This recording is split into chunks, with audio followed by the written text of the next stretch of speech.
She thought the trip would fix her life. She didn't know I used those 15 days to end it. I just waited. She came back glowing like someone who had left her real life behind and returned lighter. Sun-kissed skin, a relaxed smile, a new energy. She dropped her suitcase by the door and stretched like she hadn't a worry in the world. "God, that trip was exactly what I needed," she said, her voice bright. I nodded and closed my laptop. Welcome home. She hugged me briefly, carefully, the way people hug when they don't want closeness to raise any questions.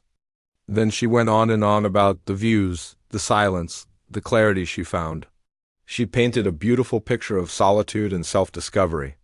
But not once did she mention who she'd gone with. That part, the part she left out, had already told me everything. For 15 days, I'd lived in quiet observation. I made a conscious decision, no accusations, no tracking apps, no late-night confrontations. I wasn't interested in a dramatic discovery. I just wanted the facts. And the facts stacked themselves up neatly one by one. There were missing photos from her social media, posts that seemed staged to hide something, or someone. Her location sharing, which had always been on, was suddenly disabled just before she left. Then there were the credit card charges. They just didn't match the story she told me. Hotels booked for 2, not 1. Dinners that were clearly not eaten alone. The truth hadn't arrived like a lightning bolt. It didn't crash into my life dramatically. It arrived calmly, piece by piece, like a puzzle I never wanted to solve. It was a quiet, creeping realization that the life I thought I had was a carefully constructed facade. And while she was away finding herself, I was at home, finding the truth. That evening we sat at the table, eating the dinner I'd made. She talked and I listened. She spoke about the mountains, the sea, the feeling of being completely free. I let her finish her story, the one she had rehearsed. When she finally paused for a breath, I asked a single, simple question. "Did you enjoy traveling with him?" Her fork froze mid-air. "What?" she asked, her laugh coming out too quickly, too sharp. "What are you talking about?" "The man you went with," I continued, my voice even and calm. "Did you enjoy it?" The color drained from her face as if someone had just flipped a switch. The tan, the glow, it all vanished. She didn't deny it. She didn't argue. She didn't even get angry. She just went silent. And that silence was louder, more damning than any confession she could have ever uttered. "I knew you'd eventually figure it out," she finally whispered, her eyes fixed on her plate. "No," I said, shaking my head slowly. "I knew the moment you decided I didn't deserve the truth." That's when she started crying. The tears were real, I think. She explained how it wasn't planned, how it just sort of happened. She talked about feeling invisible for a long time, how someone at her work made her feel seen again, heard, desired, all the classic lines you hear in movies. But they hit differently when they're being said across your own kitchen table.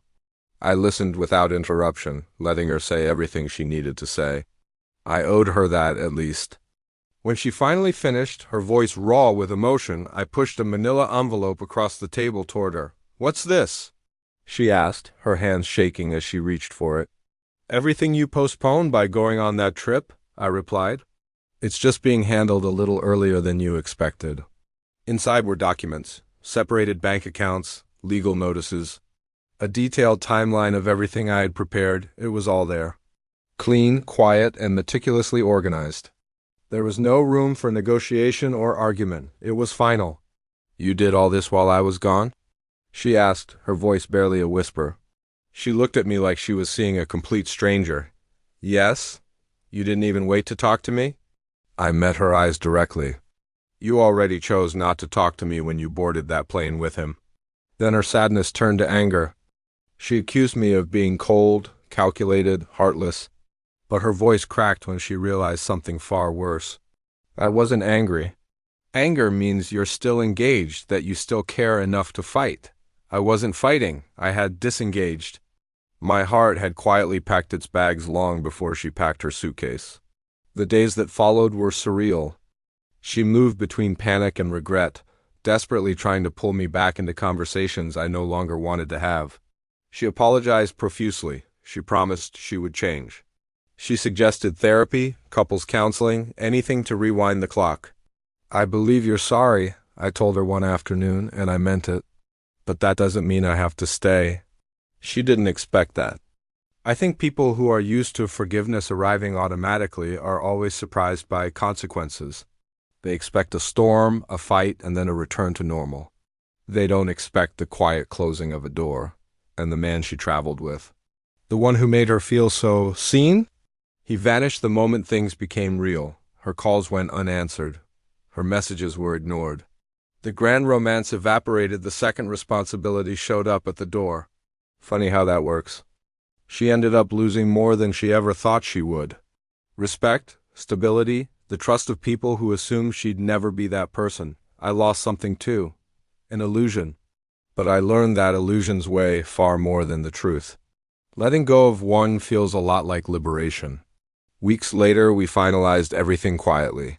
No public drama, no shouting matches, just signatures and the creation of distance. On her last night in the house, she stood in the doorway, surrounded by boxes, and asked me a final question. Do you ever wonder if this could have been saved? I thought about it for a moment and answered honestly. It could have been. But not after you decided that I could wait at home while you went and lived another life. She nodded slowly. A flicker of understanding in her eyes. It seemed like she finally got it. Months passed. Life settled into a new rhythm, something calmer, cleaner, more honest. I started to sleep through the night without the heavy weight of suspicion. I could laugh without a tense knot in my stomach. I built new routines that belonged only to me. One evening, a message from her popped up on my phone.